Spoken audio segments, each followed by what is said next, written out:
Assalamualaikum warahmatullahi wabarakatuh.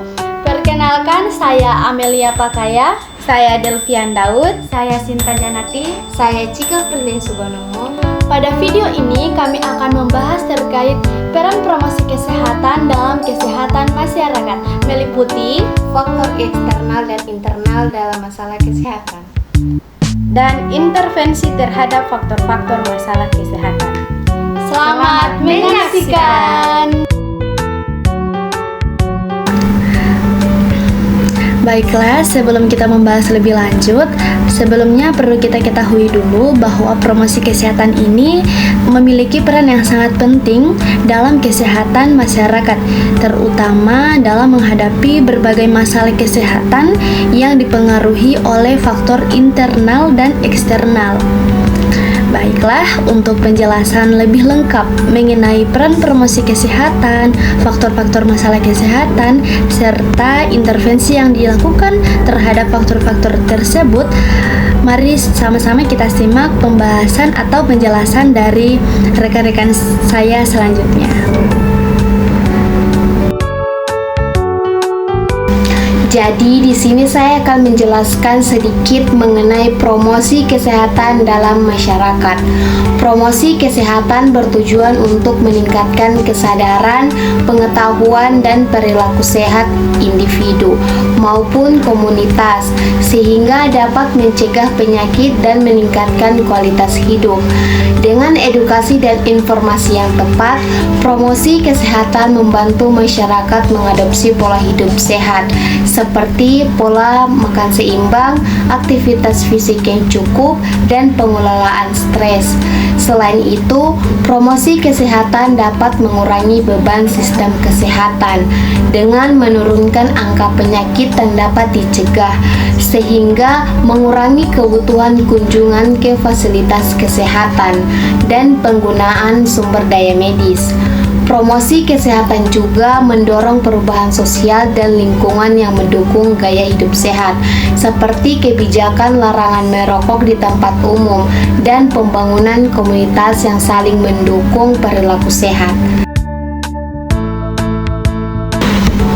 Baiklah, saya akan melanjutkan pembahasan faktor-faktor internal masalah kesehatan. Faktor internal adalah faktor-faktor yang berasal dari dalam diri individu yang secara langsung memengaruhi kondisi kesehatan seseorang. Beberapa di antaranya meliputi: yang pertama ada genetik.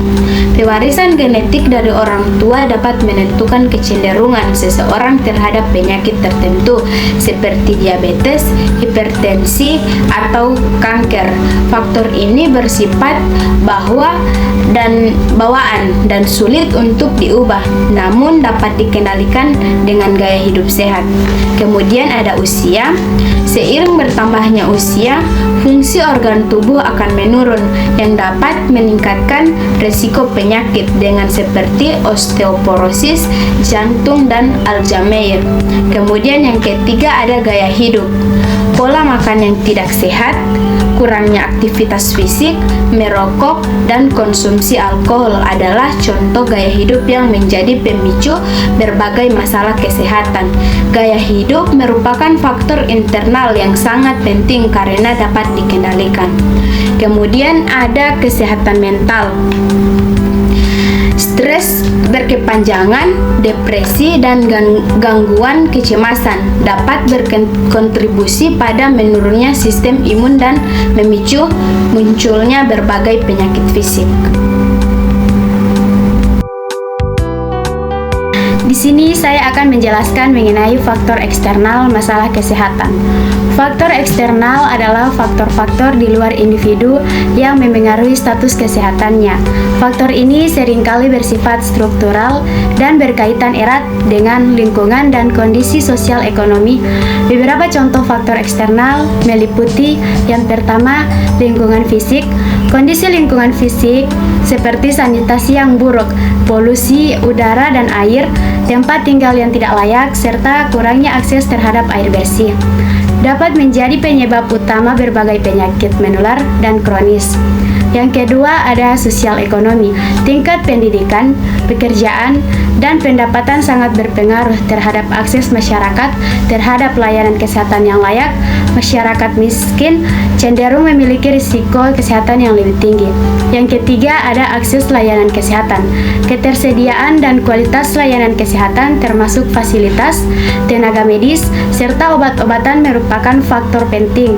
Wilayah terpencil seringkali memiliki keterbatasan dalam akses ini. Yang keempat, budaya dan kebiasaan masyarakat. Nilai-nilai budaya yang tidak mendukung perilaku hidup sehat, seperti kepercayaan tradisional yang menolak pengobatan modern atau tabu terhadap topik kesehatan tertentu, juga dapat menjadi penghambat perbaikan kesehatan masyarakat. Baiklah, tadi sudah dijelaskan mengenai peran promosi kesehatan dalam kesehatan masyarakat serta faktor-faktor internal dan eksternal dalam masalah kesehatan. Nah, selanjutnya kita akan membahas mengenai intervensi terhadap faktor-faktor masalah kesehatan. Untuk mengatasi masalah kesehatan secara efektif, diperlukan yang namanya strategi intervensi yang bersifat komprehensif, menyasar, baik faktor internal maupun eksternal. Nah, intervensi dapat dilakukan oleh individu, keluarga, masyarakat, maupun pemerintah. Nah, berikut ini beberapa bentuk intervensi yang dapat kita lakukan. Yang pertama itu ada intervensi terhadap faktor internal. Nah, intervensi terhadap faktor internal meliputi pendidikan kesehatan, pemeriksaan kesehatan, dan program perubahan perilaku. Nah, untuk pendidikan kesehatan, kita bisa memberikan edukasi mengenai pentingnya gaya hidup sehat, pengaturan pola makan, olahraga, serta memanajemen yang namanya stres. Nah, yang kedua itu kita melakukan pemeriksaan kesehatan berkala dengan deteksi dini penyakit melalui medical check up dapat membantu untuk mencegah perkembangan yang namanya penyakit kronis. Nah, cara yang ketiga itu mengadakan program perubahan perilaku dengan melakukan pendekatan psikologis atau sosial untuk mendorong perubahan kebiasaan buruk seperti berhenti merokok atau mengurangi konsumsi makanan-makanan yang berlemak. Yang kedua yang bisa kita lakukan mengenai intervensi terhadap faktor eksternal meliputi seperti yang tadi kan faktor internal ya. Sekarang kita membahas terkait intervensi terhadap faktor eksternal. Nah, intervensi terhadap faktor eksternal ini meliputi peningkatan akses layanan kesehatan.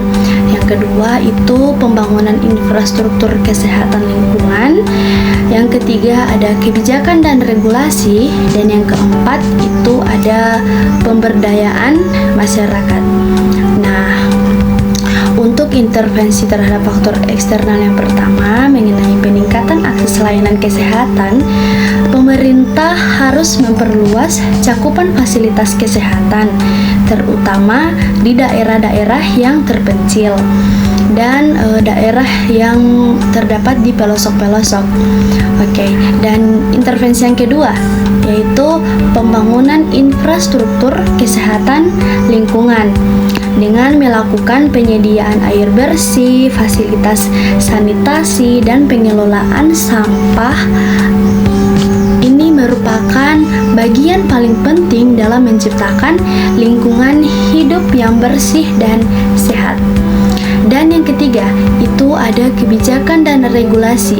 Nah, regulasi di sini seperti larangan iklan rokok, pembatasan kadar gula dalam makanan, serta subsidi untuk layanan kesehatan. Ini sangat dibutuhkan untuk melindungi kesehatan publik. Oke, untuk intervensi eksternal yang keempat itu pemberdayaan masyarakat, di mana kita bisa mengajak masyarakat untuk berperan aktif dalam menjaga kesehatan lingkungan dan keluarga melalui pendekatan partisipatif. Oke, baiklah teman-teman.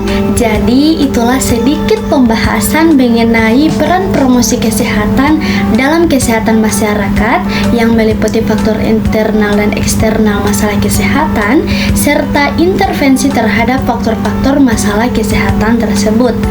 Nah, dari pembahasan ini kami dapat menarik kesimpulan bahwa masalah kesehatan itu dipengaruhi oleh berbagai faktor internal dan eksternal yang saling terkait dan kompleks. Oleh karena itu, intervensi yang dilakukan harus bersifat menyeluruh, tidak hanya menargetkan satu individu saja, tetapi juga sistem sosial dan lingkungan di sekitarnya. Dengan melalui kolaborasi antara masyarakat, tenaga kesehatan, dan pemerintahan, diharapkan upaya peningkatan derajat kesehatan masyarakat itu dapat tercapai secara berkelanjutan.